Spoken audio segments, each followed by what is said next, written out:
마태복음 18장 6절로 7절을 보면 이런 말씀이 나옵니다. 누구든지 나를 믿는 이 작은 자 중 하나를 실족케 하면, 여기 마태복음 18장은 주로 어린이들을 소개하면서 이야기하고 있는데 그 어린이들을 작은 자, 소자, 어린이 이렇게 표현하고 있습니다. 그런데 여기서 말하기를 어린이를 실족케 하면 연자 맷돌을 그 목에 달려서 깊은 바다에 빠뜨려지는 것이 나으리라. 그러니까 교사가 어린이를 실족케 하면, 이 말은 바로 실족은 바로 뭐냐, 미끄러 넘어진다, 그런 뜻을 가지고 있어요. 그러니까 그가 넘어지게 방치하면 그 말입니다. 방치하면. 그러면은 차라리 연자 맷돌을 목에 달려서 깊은 물속에 빠뜨리는 것과 그럴 바에야 빠뜨리는 것이 더 낫다, 그 말이에요. 그러니까 여러분, 우리 주변에 지금 많은 어린 영혼들이 있는데 그 영혼들이 지금 어떻게 세상의 문화와 사탄의 어떤 문화 속에 지금 완전히 지옥을 향해 치닫고 있습니다. 그들은 넘어질 수밖에 없습니다. 함정에 빠질 수밖에 없습니다. 그런데 그것을 보고도 붙들어주지 않고 건져주지 않고 방치하면 이런 지혜를 봉하는 교사가 된다, 그 말입니다. 그런 자는 화가 있도다 그랬어요. 실족케 하는 일이 없을 수는 없으나 실족케 하는 자들에게는 화가 있도다. 그러니까 여러분, 교사가요, 여러분을 맡겨진 어린 영혼들, 여간의 어린 영혼들을 구원하라고 교사라는 직분을 주었는데 그들이 지옥을 향해 치닫는데도 불구하고, 타락해 가는데도 불구하고, 죄악의 일을 거는데도 불구하고 방치하고 그들을 붙들어주지 않고 그들을 구원해주지 않고 사명을 감당하지 않으면 이런 죄에 빠져서 화를 입게 된다, 그 말입니다. 그러니까 여러분, 참 교사라는 직분을 받은 것은 너무나 감사한데, 이 직분을 감당하지 않으면 이렇게 무서운 끔찍한 하나님의 진노와 심판이 있다고 하는 것을 여러분은 꼭 기억을 해야 됩니다. 원래 많은 신앙인들이 직분을 가지고 직분에 걸맞게 충성하지 않고 봉사하지 않고 헌신하지 않는 직분자들 많아요. 그런 직분자들은 오히려 그 직책을 맡지 않은 것만 못하다는 것을 여러분 분명하게 알아야 돼요.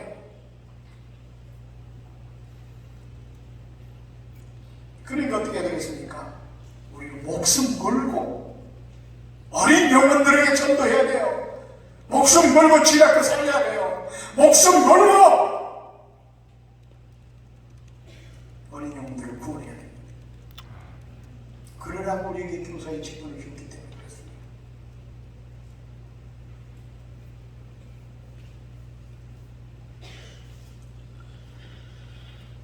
그러기 위해서 우리가 어떻게 해야만 그 사명을 제대로 감당할 수 있을까? 어떻게 우리가 지략을 살릴 수 있을까? 시간이 지금 12분밖에 안 남아서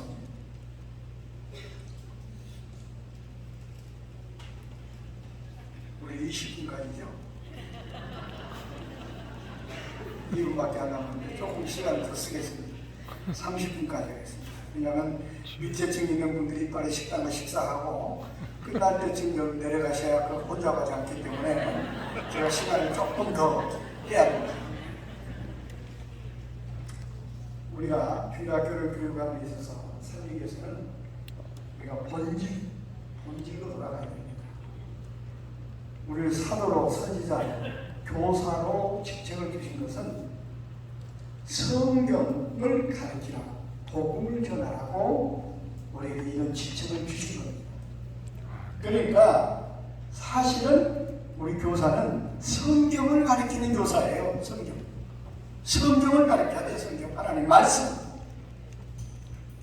그러니까 우리 주일학교가 살려면 본질로 돌아가요. 성경을 가르치는 성경학교가 돼야 되고 주일학교가 돼야 돼요. 아멘. 이 성경학교가 왜 생긴 줄 아십니까? 미국의 침례교회 목사에게서 처음 시작이 됐는데요. 그 침례교 목사가 학생들을 가르치다 보니까 참 일주일에 얘들을 교회로 한두 시간 주일날 모여서 성경을 가르치는데 이거 가지고는 도저히 하나님의 자녀다운 자녀로 양육을 할 수가 없는 거예요. 시간이 한두 시간 성경 가르쳐가지고 어떻게 하나님의 자녀로 만들 수 있겠는가? 왜? 학교에 가가지고 세상 하나님이 없는 무신교육을 받는 시간은 얼마나 많습니까? 일주일에 하루에 4시간씩만 자고라도 24시간은 하나님이 없는 무신교육을 받는데 하나님에 대한 교육은 일주일에 1시간 가르쳐가지고 어떻게 언제나 하나님의 자녀로 만들 수 있겠느냐? 이건 문제가 있다. 그래가지고 방학을 이용해가지고 그때 다 가르치지 못한 성경을 집중적으로 가르치기 위해서 성경학교를 만든 거예요, 여러분. 성경학교가 그것 때문에 시작된 겁니다. 그래서 그때는 말이에요, 성경학교 처음 시작했을 때는 보통 일주일씩 7일 동안 했어요. 7일 동안. 7일 동안 그냥 계속해서 밤낮으로 하나님 말씀을 갖다가 집중시켜서 가르쳤습니다. 그래서 그때 신앙의 교육을 받는 사람들은 어렸을 때 그냥 구원의 확신을 갖고 성령도 체험하고 은혜를 받고 신앙생활 하니까 지속적으로 신앙생활 할 수가 있었던 거예요. 그런데 어느 때부터인가 우리 한국에도 성경학교가 돌아가지고 성경학교가 전에 70년대 이때는요 60년대 후반부터 성경학교 시작이 됐는데 그때는 성경학교 때 애들이 정말로 많이 모였어요. 그래서 어린이 전도의 황금기간이라고 불렀어요. 그리고 성경학교를 통해 성경도 많이 가르쳤습니다. 그때는 성경학교를 5일씩 했어요. 5일씩. 저는 보조교사 가서 성경학교 교사도 해봤습니다. 그때는 성경을 정말 많이 가르쳤어요. 그래도 그때 당시에 훈련을 받았던 사람들은 그렇게 성경을 많이 배우고 신앙의 훈련을 받고 은혜를 전했던 사람들은 지속적으로 지금도 신앙생활을 하고 있는데 언제부터인가 70년대 후반 들어오면서부터 성경학교가 변질이 됩니다. 어떻게 변질됩니까? 성경학교 때 성경을 집중으로 가르치는 프로그램보다는 어떻게 하면 흥미위주의 프로그램으로 그냥 전략을 걸고 말았습니다. 어떻게 하면 애들을 즐겁게 할까? 어떻게 하면 맛있는 음식을 줄까? 어떻게 하면 티샷을 줄까? 가방을 줄까? 이런 어떤 그냥 물량주의 성경학교로 가고 그거 가지고 애들을 여기서 애들 숫자가 많이 모이는데 급급했습니다. 그러다 보니까 성경학교가 성경을 가르치는 학교가 아니라 놀이학교가 되고 말았어. 타이틀은 성경학교 해놓고. 그런데 그때 그렇게 많이 모였지만 그 애들이 나중에 중등부 되고 고등부 되면서 다 뿔뿔이해서 나갔어. 왜? 그때 적정적으로 성경을 제대로 배웠으면 구원의 확신을 갖고 또 은혜를 체험하고 성령을 체험했으면 교회를 떠나지 않을 텐데 그러다 보니까 성경학교가 실패한 거예요, 사실. 그런 데다가 80년 중반 들어서는 그것조차도 애들이 또 교회에 모이질 않아가지고 성경학교가 시들시들해 처하는 그런 상황이에요. 그래서 저는 그때 당시에 마시는데 그걸 깨닫고 90년대 들어가지고 그걸 깨닫고 야 이래서는 되겠다. 그리고 집중적으로 애들을 은혜를 체험하도록 해야 되겠다 해가지고 2박 3일 3박 그때는 3박 4일 동안 성령 체험 캠프를 했습니다. 그때 애들에게 말씀을 전하고 기도를 지키는데 애들이 가슴을 쥐어뜯고 통에 자국하고 막 회개하고 운동이 일어나고 그거 보면서 제가 엄청난 감동을 받았습니다. 그래서 이제는 성경학교도 이제는 성경을 집중적으로 가르쳐야 된다. 그래서 성경학교도 집중적으로 하기 위해서는 기도원이나 이런 데 들어가지고 2박 3일 동안 한 3박 4일 동안 그와 같이 성경을 집중적으로 가르치면서 그냥 기도 운동 일으켜가지고 성경 체험하도록 만들어요. 그때 어렸을 때 은혜를 체험하면 평생 갑니다. 절대로 체험을 떠나지 않습니다. 저는 내가 이렇게 된 것은 어렸을 때 내가 은혜를 받았고 내가 은혜를 체험했기 때문에 오늘날 목사가 됐다고 생각하고 그래서 저는 어린이들에게 복음을 전하는 일을 지금까지 하고 있는 겁니다. 그렇습니다.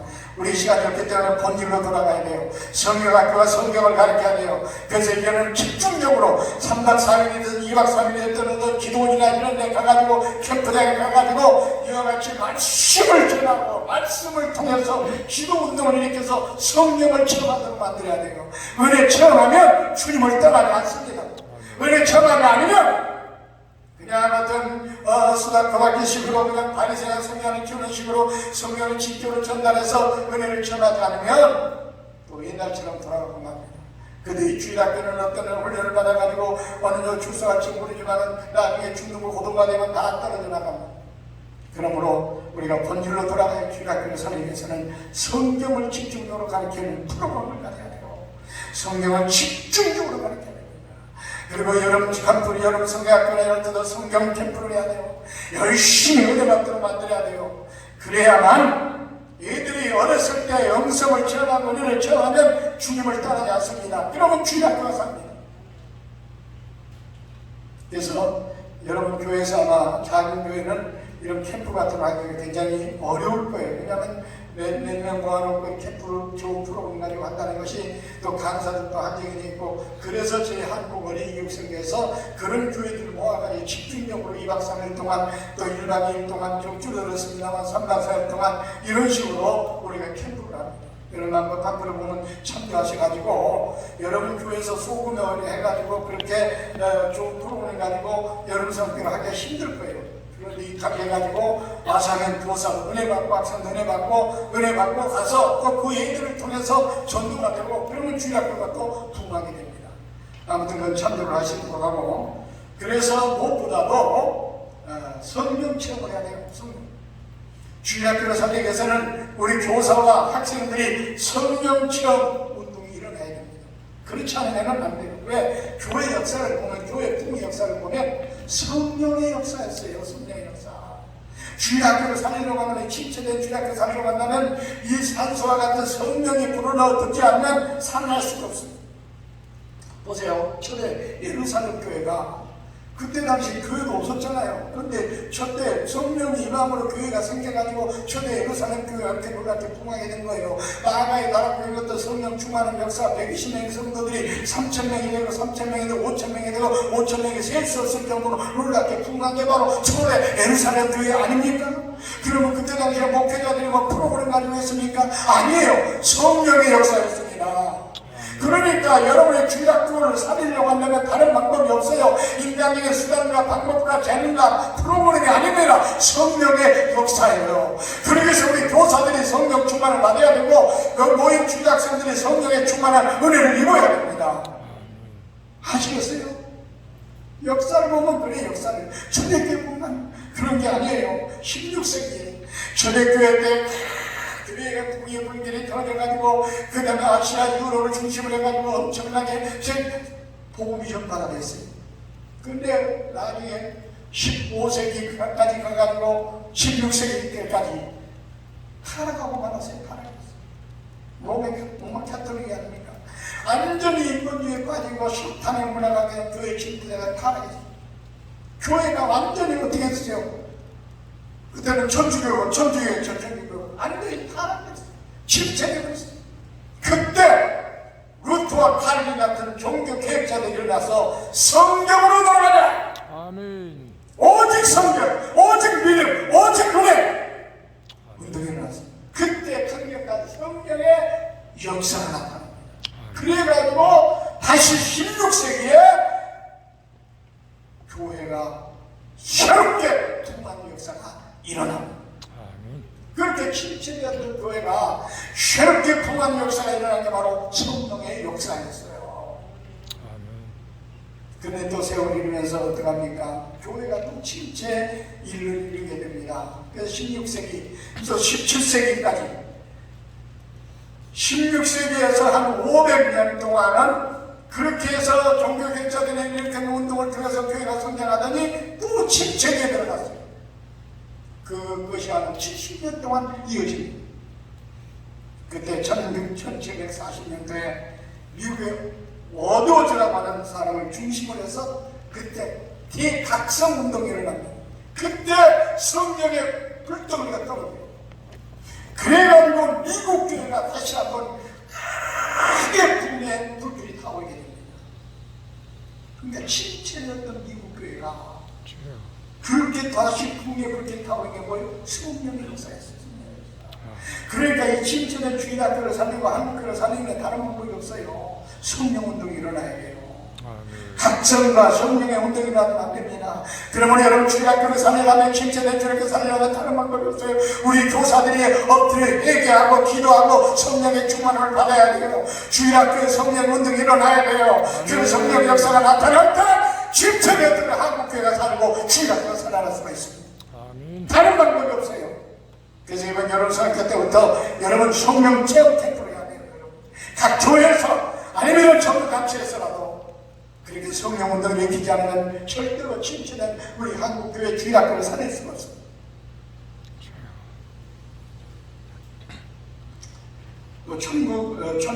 1700년도에 또 그렇게 붕의 역사가 일어나다가 또 1800년도 후반 되어가지고 또 유럽교회가 아주 침체가 됩니다. 침체가 돼요. 그런데 1904년도부터 1906년도에 침체된 영국교회 웨일즈 지방에서 또 그런 회개 운동이 일어납니다. 그러니까 회개하는 것에 성령의 역사가 나타납니다. 마가의 나라과에 모였던 120명의 성도들이 회개하고 기도할 때 불같은 성령이 떨어진 것처럼, 그래서 1904년도부터 1906년도 사이에 웨일즈 지방에 일어났던 그런 회개 각성 운동과 아울러 성령의 폭탄이 떨어져가지고 그때 영국교회가, 유럽교회가 침체됐던 유럽교회가 다시 놀랍게 풍부하는 역사가 일어났습니다. 우리 한국도요, 1907년도에 평양에 블레어 목사가 부흥회할 때 성령의 불이 떨어졌어요. 그래가지고 한국교회도 이런 놀라운 부흥의 불길이 치솟아오는 겁니다. 그래서 70년, 80년 한국교회가 세계를 깜짝 놀라게 하고 부흥할 수 있었던 거예요. 이처럼 교회 역사는 침체되었을 때 성령의 역사가 임함으로 다시 부흥하는 역사가 일어났습니다. 그럼 우리 침몰된 주일학교를 살리는 것, 또 침몰된 한국교회를 살리는 다른 방법이 없습니다. 우리 성령운동이 일어나야 돼요. 우리 교사들도 각성하고 기도하고 성령의 불을 받아야 돼요. 주일학교에 성령운동이 일어나야 돼요. 애들이 가슴에 성령의 불이 떨어져야 돼요. 그러면 주일학교는 부흥합니다. 살아납니다. 아멘. 이번 기회를 통해서 우리 성령운동을 일으키는 여러분의 주일학교, 여러분의 교회들이 되시길 바랍니다. 그래서 침몰되는 주일학교를 우리가 살려야 됩니다. 다음 프로그램들은 우리 교회들은 그동안 우리가 했던 여러 어린 보험 축제라든지 무디브라든지 사랑방 여러 가지 많은 그런 다양한 프로그램들은 우리가 있습니다. 그러나 이제 다른 교회에서 오신 분들은 다른 교실에서 우리 교회 프로그램들을 소개하는 그런 교실에 들어가시고 또 온유를 보면은 참여할 수가 있겠습니다. 아마 시간이 좀 지났기 때문에 제가 여기서 마치도록 하고, 오늘 말씀을 가지고 가슴에 품고 먼저 우리 교사들이 사명감을 쫓는 게 가장 중요합니다. 사명감이 일어나야 또 여러분에게 맡겨진 일을 감당할 수가 있습니다. 오늘 말씀을 들고 도전 받으시고 은혜 받으셔서 교사로서 사명을 잘 감당하여 침몰되어가는 한국교회를 살리는, 또 주일학교를 살리는 주역들이 되시기를 주의 이름으로 축원을 드립니다. 아멘. 기도하겠습니다. 살아계신 하나님, 은혜와 사랑을 감사합니다. 침몰되는 한국교회를 살리기 위해서 귀한 성령을 허락하시고 우리가 먼저 모여서 이와 같이 말씀을 읽고 함께 사명을 가져가심을 감사합니다. 은혜밖에 없어서, 도전밖에 없어서, 그래서 우리가 모두 다 성령의 충만을 받아서 맡겨진 사역을 잘 감당하여 한국교회를 살리는 주역들이 되게 하옵소서. 주일학교를 살리는 주역들이 되게 하옵소서. 하나님의 뜻을 이루는 주역들이 될 수 있도록 축복해 주시옵소서. 예수님의 이름으로 기도하옵나이다. 아멘. 네, 감사합니다. 감사합니다. 할렐루야.